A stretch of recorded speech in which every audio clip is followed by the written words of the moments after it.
Monsieur le Président, cher Louis Schweitzer, je suis ravie de vous retrouver. La dernière fois que nous nous sommes vus, c'était dans un bâtiment d'élevage. Madame Laurence Parisot, je suis ravie de vous rencontrer également, Madame la Vice-Présidente, Mesdames, Messieurs les députés, Mesdames, Messieurs les nombreux invités participant à ce colloque. Je vous remercie de m'avoir invité, de me donner la parole pour, après avoir entendu les scientifiques, les vétérinaires, les distributeurs, une sociologue et des présentations très intéressantes, un chercheur et un industriel, vous avez construit une chronologie intéressante en donnant la parole aux acteurs. Dans un débat construit, apaisé, c'est ce dont nous avons besoin sur un sujet qui suscite aujourd'hui beaucoup d'intérêt de la part de l'opinion, de la part de la société, telle qu'on a tendance à l'appeler, même si elle est très composite et très diverse. Et vous me donnez la parole à la fin en tant qu'éleveur et je vous en remercie. Alors, je suis agricultrice et producteur de porc dans le département du Maine-et-Loire et je conduis un élevage avec mon mari qui a intégré depuis déjà pas mal d'années les problématiques de bien-être, notamment dans le logement des animaux et dans la conduite, que ce soit l'alimentation, la construction des bâtiments ou même un certain nombre de pratiques. Et puis, il est important, comme l'ont fait les autres acteurs, que je puisse témoigner que les agriculteurs aussi... Alors, il faut que je... Il faut que je puisse, comme les autres acteurs l'ont fait, vous montrer le cheminement et la progression qui a été la nôtre par rapport à ce sujet. Les filières agricoles, toutes espèces pouvant être citées, ont à cœur d'intégrer une amélioration continue des pratiques. Les agriculteurs qui vivent et travaillent avec les animaux évoquent très souvent comme première qualité, comme première motivation pour être éleveur, la passion, l'attachement aux animaux. Et moi-même qui suis tombée dans la marmite très jeune, ayant décidé à l'âge de 8 ans d'être agricultrice en apprenant à traire les vaches à la main à l'époque avec ma maman, je peux confirmer que cette relation homme, femme, animal est quelque chose de très important, ce qui fait qu'on ne compte pas son temps, ce qui fait qu'on se lève la nuit, quel que soit le temps, pour un village ou pour une mise bas, ce qu'on fait que même lors des meilleures fêtes de week-end, on revient quand même s'occuper de ses animaux et qu'on a toujours un œil sur son élevage où que nous soyons, et les moyens connectés aujourd'hui nous permettent de le suivre en temps réel. Cette prise en considération de la part des agriculteurs, elle est réelle depuis quelque temps et elle s'est traduite par un certain nombre d'engagements, alors qui ne sont pas toujours connus au regard notamment d'un certain nombre de questions que j'ai pu entendre. Et cet engagement des agriculteurs, il est depuis pas mal de temps déjà mis en œuvre par les responsables d'organisations d'élevage, par les responsables interprofessionnels et donc mis en œuvre par les agriculteurs. J'ai cité ici un certain nombre de démarches existantes, connues d'un certain nombre d'entre vous, mais peut-être pas connues d'autres, dans les différentes espèces, pour montrer que cet engagement a commencé il y a pas mal de temps déjà. Disons-le, pour l'espèce bovine, ça a commencé notamment au moment de la crise de l'ESB en 1999, où il y a eu de la part des consommateurs une attente de traçabilité, de connaissance sur les modes d'alimentation, notamment des animaux.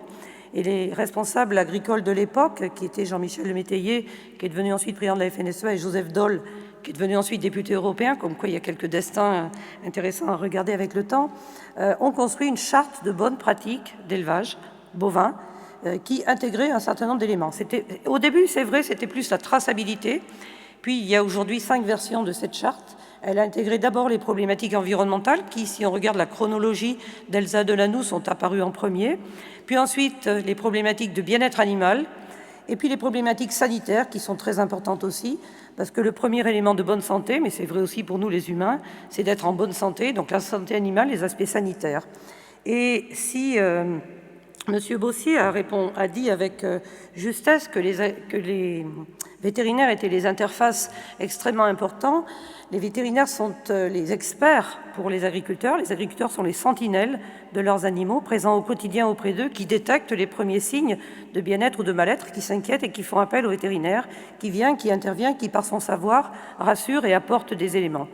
Ces documents, quand ils ont été construits, l'ont été très souvent avec l'apport de scientifiques, de vétérinaires, d'experts, qui ont permis d'écrire, de codifier, de quantifier comment appréhender le bien-être des animaux. C'est vrai que déjà à l'époque, il y avait beaucoup d'appréciation à l'émotion, beaucoup de perception. Mais moi, en tant qu'humain, je ressens que Mais que ressent vraiment l'animal? L'apport de la science et d'un certain nombre de travaux concertés. Je vois Luc Mirabito du RMT, réseau mixte technologique, sur le sujet bien-être, qui coordonne beaucoup de travaux au niveau des instituts. Nous avons eu la chance de pouvoir le rationaliser avec des indicateurs. Vous avez été un grand chef d'entreprise, un capitaine d'industrie. Les gens qui, chez nous, travaillent dans le monde de l'entreprise, et puis je ne peux pas m'empêcher de regarder Madame Laurence Parisot, au regard aussi de vos responsabilités antérieures, nous savons que pour décider, nous avons besoin d'objectiver les choses. Et comment faire pour objectiver et surtout pour dialoguer et échanger avec la personne qui est moins connaisseur que nous.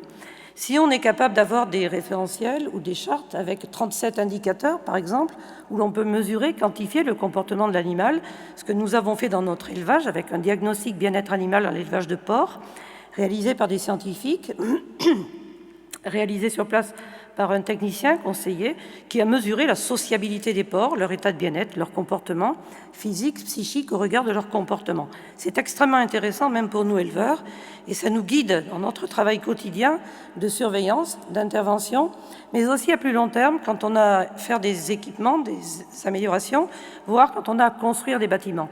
C'est pour ça que ce travail qui a été construit au travers des chartes, qui existent toujours et qui sont réévaluées, est quelque chose de très précieux.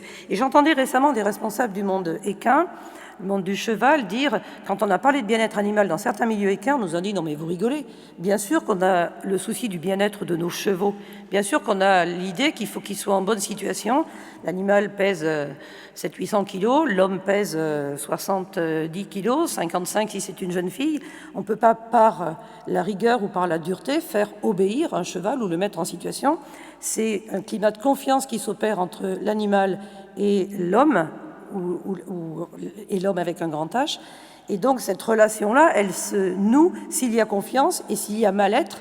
L'animal, quel qu'il soit, cheval, porc, vache, poulet, ne répond pas de la même façon. Et les éleveurs qui ont à cœur l'élevage et la production optimisée, ont bien sûr à cœur d'avoir des animaux en condition de bien-être, parce qu'une poule qui est en situation de mal-être ne pond pas un œuf par jour. Un porc qui est mal logé ne grossit pas comme il peut grossir s'il est en meilleure situation, etc., etc. Ce sont des évidences, mais qu'il faut rappeler. Alors, je parlais des instituts techniques. L'apport très précieux des instituts techniques a été justement de créer des fiches techniques, espèce par espèce, séquence par séquence de la vie et des stades physiologiques de l'animal pour nous aider à mieux appréhender, à connaître et à mieux intervenir. Donc, au fur et à mesure que les questions se faisaient plus fortes sur la nature de nos bâtiments, l'accès au plein air, la lumière, l'éclairage, etc., des fiches ont été créées, des expertises ont été faites, des consensus scientifiques ont été faits et ces fiches sont aujourd'hui diffusées, répandues par les vétérinaires, les techniciens et toute personne ou formateurs. L'année dernière, nous avons eu plus de 10 000 agriculteurs qui se sont formés au sujet bien-être animal. Donc, il y a un crescendo de demandes en connaissances et en formation, ce qui va plutôt dans le bon sens. Et la FNSEA et ses associations spécialisées en charge de l'élevage, toutes espèces confondues, a aussi travaillé depuis 2013 sur ce sujet très important.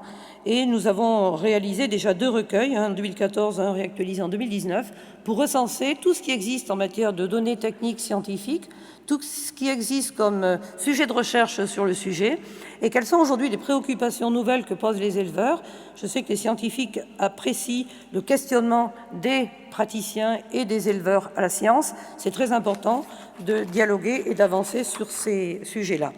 Alors, ce qui a été fait également, c'est l'enrichissement d'un certain nombre de cahiers des charges de produits sous signe officiel de qualité, où il a été mentionné, alors que ce n'était pas forcément le cas auparavant, donc il y a des progressions, des éléments de bien-être dans les cahiers des charges, par exemple pour l'agriculture biologique, ou également pour la révision du label rouge bovin. Ce sont des signes officiels de qualité qui, auparavant, parlaient essentiellement des conditions d'élevage, du lieu d'élevage, des pratiques et des modes d'élevage, mais assez peu des aspects bien-être. Il y a eu un travail qui a été fait. Et en quelque sorte, après avoir répondu aux indicateurs tels que les a présentés Elsa Delanoux, qui a parlé de situations de non-mal-être, c'est ce que nous avons fait dans les référentiels bien-être, d'indicateurs, nous sommes passés à l'approche de la naturalité, de la liberté des animaux, en travaillant sur l'aspect des cahiers des charges, signe officiel de qualité. Et puis nous poussons plus loin encore aujourd'hui avec d'autres diagnostics, alors qui s'appellent Bovie-Well pour les bovins, qui s'appelle BIP, le bien-être en élevage de porc, qui a été fait par l'Institut français du porc, et qui amène justement une connaissance et une quantification, une rationalisation pour une meilleure connaissance. Les agriculteurs ont un savoir-faire, un savoir académique, mais aussi un savoir-faire, sont attachés aussi à des connaissances empiriques, mais aiment aussi objectiver les choses.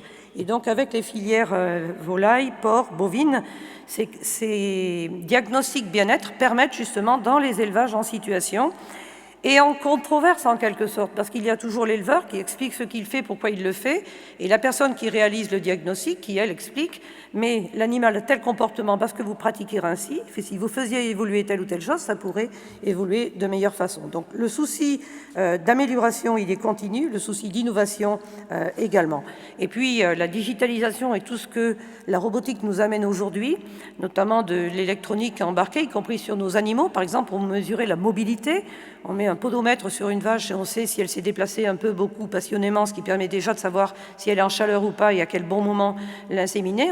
On peut aussi savoir si elle s'est rendue suffisamment souvent pour manger à la distribution automatique d'alimentation. Bref, ce sont des choses très concrètes et de plus en plus adoptées par les agriculteurs. Alors, aller plus loin encore, puisque des engagements sont aujourd'hui pris. Depuis la loi alimentation, où le débat a été très dense sur la question notamment de l'élevage en plein air ou de l'élevage en bâtiment, des engagements ont été pris et un bilan récent d'étape montrait qu'ils sont pour l'instant tenus, avec des objectifs, 50% de poules en système alternatif à la cage en 2022. L'interprofession volaille a communiqué récemment. Alors c'est intéressant aussi parce que M. Guillaumard et M. Je ne connais que vous, Loïc Henaf, on parlait quand même de l'aspect économique. Si la consommation d'œufs alternatifs a augmenté de 47%, le prix, lui, de ces œufs-là a baissé de 6%. Donc c'est aussi des choses qu'il faut citer. Et c'est un peu le dilemme permanent, mais qui a jalonné les discussions de ce matin, les ambitions et les objectifs qualitatifs et bien-être, et puis la réalité économique et la réalité du comportement du consommateur. Plus 47%, c'est bien, moins 6%, ça nous fait réfléchir, parce que plus de bien-être a un coût, et il faut une prise en charge. Donc il y a eu aussi des engagements, je ne cite pas tous, sur les aspects bio, label rouge, beaucoup d'évolutions aussi dans le domaine des vaches laitières, avec l'engagement, par exemple, de la filière laitière de faire un diagnostic bien-être animal dans tous les élevages en 3 ans, ce qui est énorme, puisque nous avons 160 000 producteurs de lait, donc c'est un engagement massif pour apporter une réponse avec le diagnostic Bovie-Well. Mais la démarche la plus aboutie, c'est celle qui arrive ici, c'est le pacte pour un engagement sociétal qui a été construit par Interbev, donc l'interprofession bovine qui associe l'ensemble des acteurs, pour justement arriver à dialoguer hors pression, hors combat, hors médias, et justement appréhender poste par poste comment évoluer favorablement. Ça a été dit, mais je le redis aussi, je parle plus aujourd'hui en tant que représentante de l'élevage, mais très souvent, le questionnement qui est fait sur cette question du bien-être animal, il est fait à l'élevage, au transport, à l'abattage, et puis ensuite à la façon de commercialiser, de présenter, de valoriser les produits. Il y a des travaux importants qui sont menés aussi par rapport au transport des animaux. La réglementation, là, a évolué, elle aussi. Alors on se rend compte qu'elle est mieux respectée en France que dans d'autres pays européens. Elle n'est pas respectée du tout dans certains pays européens, ce qui pose un problème lorsqu'il n'y a pas de contrôle pour ce respect et qu'on exporte des animaux qui vont dans des destinations lointaines. Et c'est donc une approche globale qu'il faut que nous ayons, France, mais aussi Europe. Et on se rend compte, mais le ministre vous le dira certainement cet après-midi, que tous les pays européens n'ont pas la même vision, ni sur ce sujet, ni sur d'autres, puisque je le dis là, j'aurais pu le dire après, dans la négociation qu'il a conduite pendant 2 jours et presque 2 nuits, il y a eu beaucoup de débats justement autour des éco-régimes, des éco-programmes qui sont dans la nouvelle PAC, et qui sont nécessaires pour faire évoluer l'agriculture, mais beaucoup de pays européens les refusaient. et voulait que ce soit facultatif et non obligatoire. Et donc, ça aurait contribué à renforcer encore les distorsions. Et le ministre de l'Agriculture français avait fait une ligne rouge de ce sujet. Oui, pour des évolutions, mais ça doit être obligatoire pour tous les États membres. Il a réussi. Les éco-schemes, les éco-programmes s'appliqueront de façon obligatoire à tous les États membres, même si certains ont essayé de négocier pour rabiboter à tel ou tel endroit. Et ce contexte européen, il est assez prégnant aussi dans un certain nombre d'autres domaines. Donc, ce pacte sociétal, c'est vraiment la forme la plus aboutie que nous souhaitons voir développer dans toutes les espèces et avec des objectifs surtout de dialogue. Il a été co-construit avec CIWF, LFDA, Wellfarm, qui sont... Alors, j'espère que je n'en oublie pas. Sinon, il y en a qui va le dire dans la salle. Et OABA, merci, pardon, excusez-moi. Et ce sont ces 4 associations avec lesquelles nous travaillons le plus souvent sur la construction de cahiers des charges, parce que ce sont des associations constructives et qui veulent vraiment le bien-être animal, et non pas l'arrêt de l'élevage, comme d'autres associations, qui font parfois plus parler d'elles, mais avec lesquelles nous n'arrivons pas à discuter. Et ce qui est intéressant aussi avec OABA, mais même avec la Fondation Brigitte Bardot, c'est que nous travaillons aussi pour gérer au mieux lorsqu'il y a ce que certains appellent de la maltraitance, mais plutôt de l'abandon de soins pour les animaux. Lorsque les agriculteurs connaissent de graves difficultés et n'arrivent plus à s'occuper de leur cheptel, les vétérinaires connaissent ça très bien, nous mettons en place des veilles par des agriculteurs qui fournissent du foin, du fourrage, qui prennent les animaux, qui les hébergent, qui les logent, qui les ramassent à la pâture. Bref, ce travail, nous le faisons aussi avec la Fondation Brigitte Bardot, avec l'OABA, en territoire notamment, et les chambres d'agriculture se sont vues confier cette mission en coordination. Alors, bien sûr, nous voulons poursuivre et les engagements et avancer. Alors, quel levier pour accompagner le progrès? Alors là, je m'excuse tout de suite pour le bug, puisque le féminin et le masculin ne se marient pas très bien sur cette diapo, donc c'était des réalités, c'est devenu des enjeux, et il reste des fautes d'orthographe. On va d'abord parler des enjeux économiques qui sont importants de citer. D'abord dire que pour réussir ce challenge-là, il faut dialoguer et se comprendre. Les progrès dans les exploitations agricoles, il y en a, je l'ai démontré, on peut en faire davantage, et nous souhaitons que, par le dialogue, ces initiatives soient co-construites. Co-construire, ça veut dire évaluer ensemble, y compris la soutenabilité des progrès. À quelle vitesse je peux progresser pour l'intégrer économiquement dans mon élevage? Le retour valeur n'est pas toujours au rendez-vous, le citoyen n'est pas toujours prêt à avoir le consentement à payer suffisant.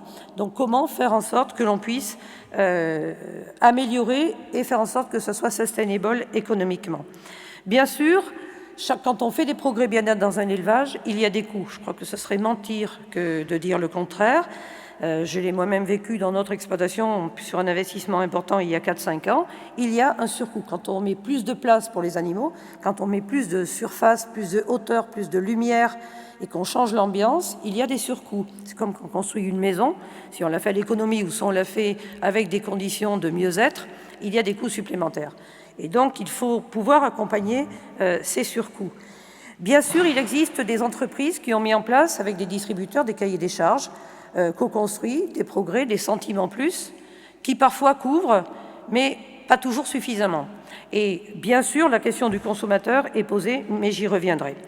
La loi alimentation a aussi dit, on en parle beaucoup de cette loi, parce qu'il y avait un deuxième volet sur la partie bien-être animal, entre autres, elle a aussi dit qu'il fallait rémunérer les producteurs pour que leurs revenus redeviennent positifs pour trop d'entre eux, pour qui ce n'est pas le cas. Donc construire des prix en fonction des coûts de production franco-français. Nous avons des conditions sanitaires premium, sociales premium, bien-être premium par rapport à d'autres pays, ça a un coût. Et donc, si nous sommes mis en concurrence avec des produits qui viennent d'ailleurs et qui ne respectent pas, bien évidemment, nos productions disparaissent. Et malheureusement, ça arrive dans un certain nombre de domaines. Donc, toujours avoir à l'esprit qu'il faut cela. Alors, Madame a parlé tout à l'heure de la PAC. La PAC a déjà accompagné l'amélioration des bâtiments d'élevage au nom du bien-être animal. Dans la PAC qui se termine en 2020, 2014-2020, il y avait ce qu'on appelle les PCAE, les plans de compétitivité et d'adaptation des exploitations agricoles, qui ont permis aux agriculteurs de moderniser leurs bâtiments. Et la condition d'accès, c'est de cocher l'item bien-être animal. Donc, il y avait une condition d'accès pour réaliser des bâtiments bien-être animal. Et dans certaines régions, il y avait aussi des obligations de suivre une formation sur le bien-être animal et l'aspect sanitaire. Et puis, depuis 2002, la conditionnalité des aides verse les soutiens aux agriculteurs s'il y a respect d'un certain nombre de directives et de règlements d'identification, de traçabilité, et le bien-être animal fait partie des éléments. Ça a d'ailleurs donné lieu à beaucoup de débats, parce que présence ou absence d'objets contondants dans le parc des animaux, c'est une approche très subjective, et donc ça a donné lieu à pas mal de débats. Donc il y a déjà eu intégration de ces éléments-là, en plus des directives bien-être animal qui sont applicables depuis les années 2000 dans les différents types d'élevage. Par contre, la nouvelle PAC qui arrive aujourd'hui intègre dans les éco-programmes des rémunérations supplémentaires pour les agriculteurs qui feront des efforts supplémentaires en termes d'environnement, de sanitaire et de bien-être animal. C'est écrit dans le texte et c'est pour ça qu'il fallait que ce soit obligatoire tous États. Et puis, citons aussi en ce moment le plan de relance Global France, mais dans lequel il y a un volet agricole, 1 milliard d'euros, pour relancer un certain nombre de domaines, et il y a un volet pour améliorer les abattoirs, 125 millions d'euros, et un volet pour aider à l'investissement dans les bâtiments d'élevage, avec un objectif bien-être animal.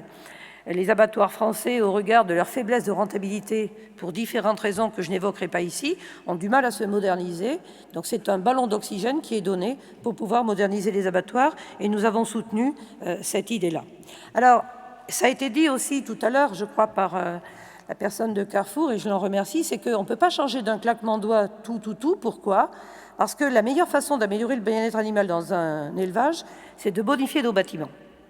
Or, les bâtiments, ils sont construits, ils sont coûteux, et ils sont construits avec des durées d'amortissement longues. Un certain nombre d'éleveurs de volailles, de poules pondeuses notamment, à qui il est demandé de changer leur mode de production pour avoir des poules libres, sont encore en train de rembourser les emprunts qui correspondent à leur modernisation de l'année 2013.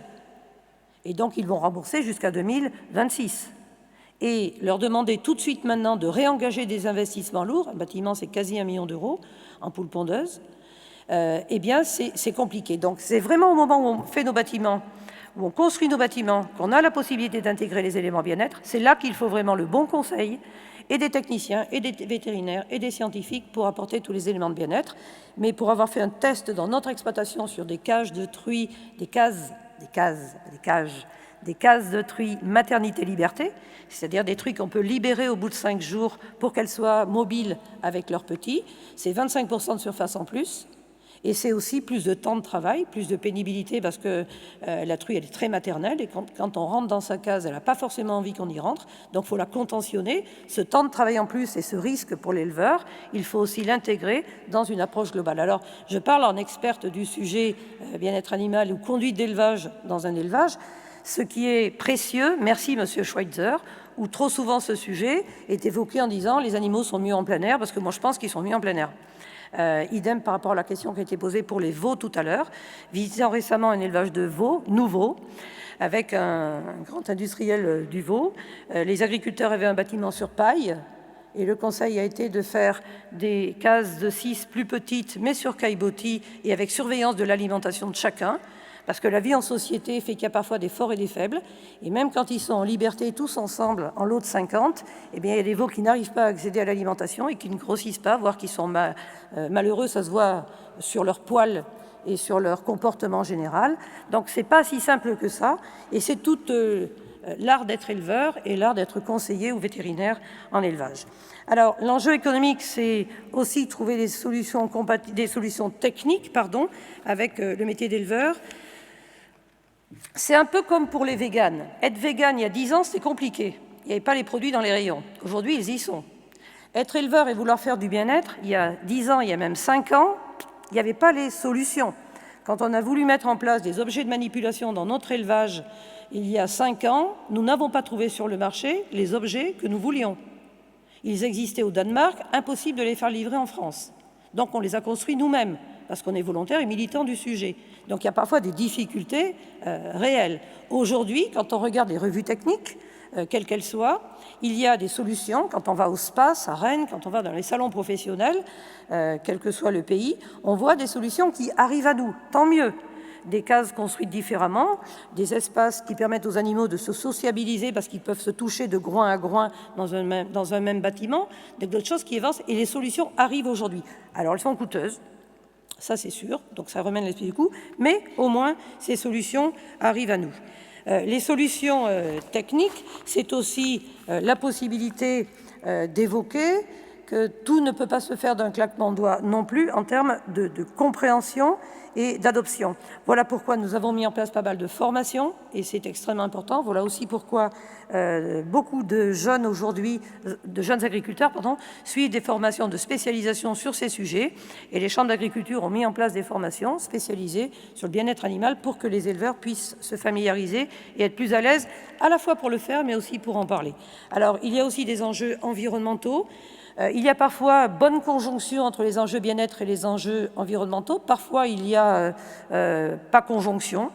Bien sûr, souvent, il y a convergence, mais pas toujours. Je crois qu'on peut citer, par exemple, les parcs à poules ou les parcs des poulets.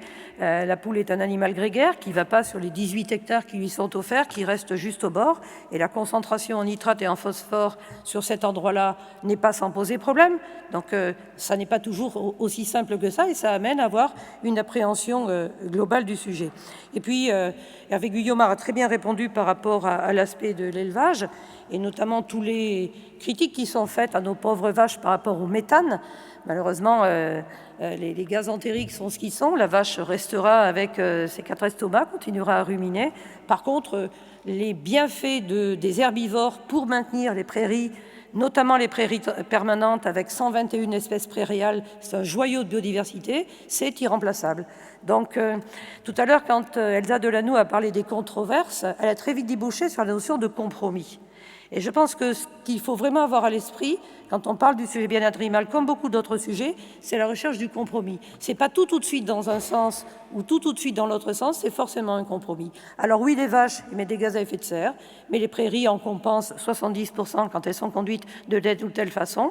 Et c'est pour ça que nous prônons plutôt une appréhension globale de l'élevage dans l'ensemble de ses composantes, qu'il s'agisse de l'environnement, de la biodiversité, du bien-être animal, des effets de gaz à effet de serre, ou même du facteur emploi, puisque l'élevage est un des secteurs qui est le plus intensif aussi en emploi en agriculture.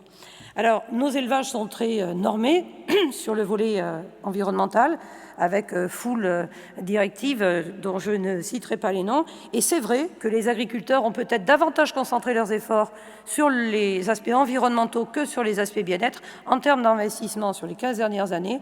Mais sur les 5 dernières années, vraiment, c'est en train de changer. Alors, dernier point d'enjeux sociétaux, ce sont les enjeux sociétaux. Oui, c'est vrai que le consommateur, le citoyen veut plus de bien-être, il le dit, il le clame, il le répète, et nous l'entendons et nous travaillons. Mais par contre, le consommateur n'est pas forcément toujours au rendez-vous. Alors, tout à l'heure, il a été dit que c'était 2 fois plus cher, c'est parfois 1 fois plus cher, c'est parfois 30% plus cher, mais qui paye? Donc, un certain nombre d'initiatives privées existent. La représentante de Carrefour l'a cité, d'autres enseignes le font aussi, avec des industriels, des coopératives. Il faut des contrats sur des temps longs pour que l'agriculteur ait de la visibilité, puisse investir et surinvestir en bien-être s'il a de la visibilité et qu'il a un retour en valeur. Malheureusement, et puis je l'ai dit sur les œufs, ça ne se traduit pas toujours par des sentiments plus, et pourtant ce choix du consommateur, il est déterminant. Alors de temps en temps, moi aussi, comme M. Zuccolo, j'ai envie de m'insurger en disant c'est pas normal qu'aujourd'hui ce soit seulement 13% qui soit consacré à l'alimentation. Quand les gens mangent à l'extérieur, mon collègue me disait ce matin qu'il s'est fait livrer un repas par Uber Eats à 8 €, parce que s'il achetait plus de 15 €, il avait 10 € de réduction, et donc il a mangé pour 8 € avec du bœuf au menu. Voilà, c'est aussi ça, c'est la réalité. Hein. Et puis c'est de plus en plus fréquent, il y a des vélos partout dans Paris maintenant qui livrent des plats préparés. Les produits pas transformés ont explosé, les produits de qualité, mais aussi les plats préparés pendant le confinement, si on regarde la totalité. Et dans les plats préparés, il y a très peu de matières agricoles, il y a plus de main-d'œuvre et d'autres choses. Et puis il y a plus de sauce que de viande, on le sait tous aussi. Alors, cette question du prix, on peut aussi l'illustrer de cette façon-là. Nous, producteurs, nous travaillons pour le bien-être, nous travaillons pour répondre aux demandes des consommateurs et des citoyens, nous sommes présents sur les territoires et nos élevages ne sont pas délocalisables, ni nos industries. Et quand on habite au fin fond de la Bretagne, il faut qu'au fin fond de la Bretagne, on puisse quand même rester industriel et produire. L'une des cartes à jouer, c'est l'origine France.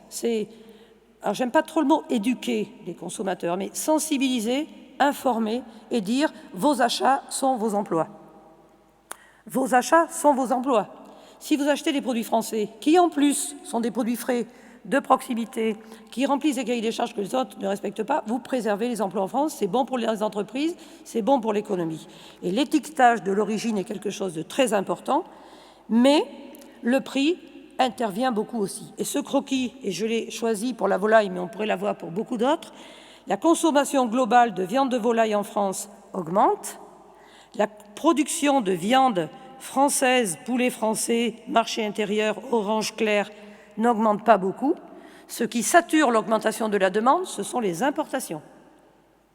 Et donc, les Français mangent des poulets qu'ils ne veulent pas voir en France, mais qui sont aujourd'hui dans nos supermarchés, dans nos cantines. 70% des poulets mangés dans les cantines sont importés. Pourquoi sont-ils importés? Leur seule qualité, c'est qu'ils ne sont pas chers. Et c'est bien là l'équation difficile. Alors je dis insoluble, parce que ça dure. Ça dure. Et regardez, ça date de 2000, ça fait 20 ans que ça dure, et je n'ai pas l'impression que ça va changer. Et quand un adhérent du syndicat national de la restauration collective me disait récemment « Je fournis les armées. La restauration des armées, c'est moi. 1,2 milliard. Principal critère d'achat, pour 70%, le prix. Origine, ah oui, je voudrais bien. Ah, ouais, ah non, mais le différentiel, c'est ça. Non, je ne peux pas. » Donc, vis-à-vis des conseils régionaux, nous travaillons pour qu'il y ait justement une préférence pour les produits d'origine française, un patriotisme alimentaire. Nos emplettes sont nos emplois, avaient communiqué les CCI en son temps. Nos achats sont nos emplois, bien sûr en matière alimentaire, bien sûr en matière alimentaire. Et donc, c'est un sujet pour lequel nous nous battons vraiment. Nous nous battons aussi pour que les importations de produits de ce type-là puissent être taxées. Mais quand ce sont des produits européens, malheureusement, ce n'est pas possible. Mais quand ce sont des produits brésiliens ou d'ailleurs, nous plaidons, et nous ne sommes pas les seuls, le commissaire commerce commence à le dire aussi, l'article 44 de la loi alimentation a dit « Interdiction d'importer, M. Dombreval le sait très bien, des produits qui ne respectent pas les mêmes conditions de production que celles de notre territoire ». C'est bien, c'est écrit dans la loi. Le décret n'est pas signé. On nous dit qu'il faut un texte européen pour que ça puisse être signé. Le texte européen arrive, et arrive en même temps la bataille des libellés, c'est-à-dire des burgers de haricots verts et des saucisses de pois chiches. Voilà. Donc, il y a aussi des batailles compliquées à gérer, parce que franchement, le pâté enough, il n'est pas fait avec du végétal, ou ça se saurait.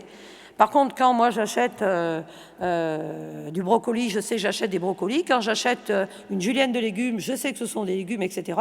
Et on a aussi à régler ce problème-là. Donc ça fait beaucoup de problèmes. Mais je pense que le ministre, cet après-midi, pourra vous en parler. Et puis, je crois qu'il faut dire aussi qu'en période de crise sanitaire, on a vu le nombre de malnutris augmenter de façon très importante. Quand le confinement est arrivé et que des familles se sont retrouvées avec 2, 3, 4 enfants qui venaient manger à la maison pour 3 repas, ça a totalement changé la façon de faire ses courses et la perception de l'alimentation, mais ça a changé aussi le budget. Et jamais les associations caritatives n'ont eu autant de demandes de repas pour ces populations. C'est aujourd'hui 5,5 millions de personnes qui sont concernées. Avec la crise économique, les plans de licenciement, l'augmentation du taux de chômage, il nous est prédit que ça sera 8 millions de personnes qui seront concernées. Et si je vous lis ça, parce que d'ores et déjà, le ministère de la Santé s'est tourné vers les producteurs agricoles en disant « il faut du don, du don, du don ». Il faut des dons de produits agricoles et de produits bruts beaucoup plus, parce que nous allons en fin d'année avoir des besoins. Donc cette réalité-là, on ne peut pas l'ignorer non plus.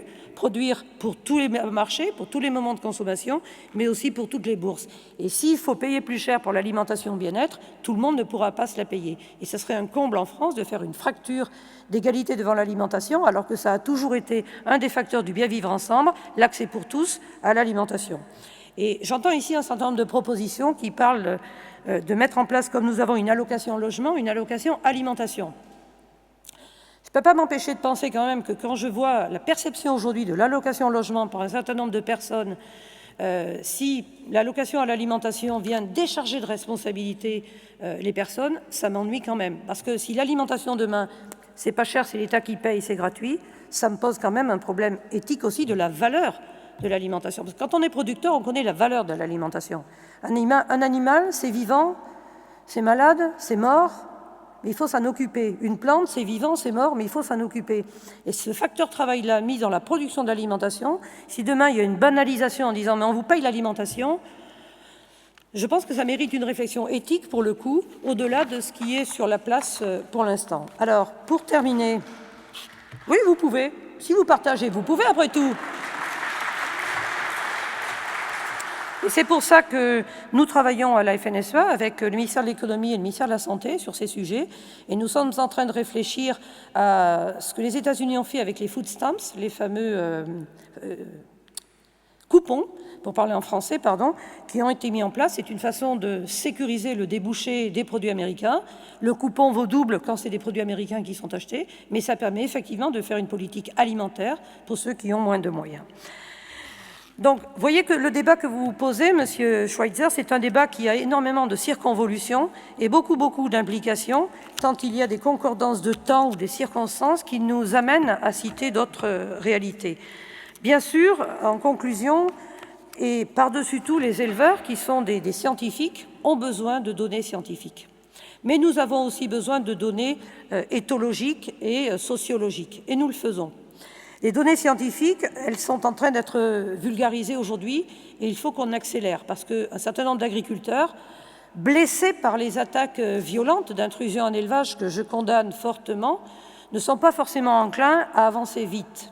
Je suis d'ailleurs assez surprise, pardonnez-moi, que les mutilations de poneys, de chevaux, que l'on voit se multiplier aujourd'hui en coupant les oreilles, coupant les queues, coupant les organes génitaux, qui arrivent aujourd'hui sur les veaux, 3 veaux en une semaine en Saône-et-Loire, qui ont été mutilés au point d'en mourir, ne suscitent pas plus la compassion des associations de défense des animaux. Je ne les ai pas entendues et je m'en désole.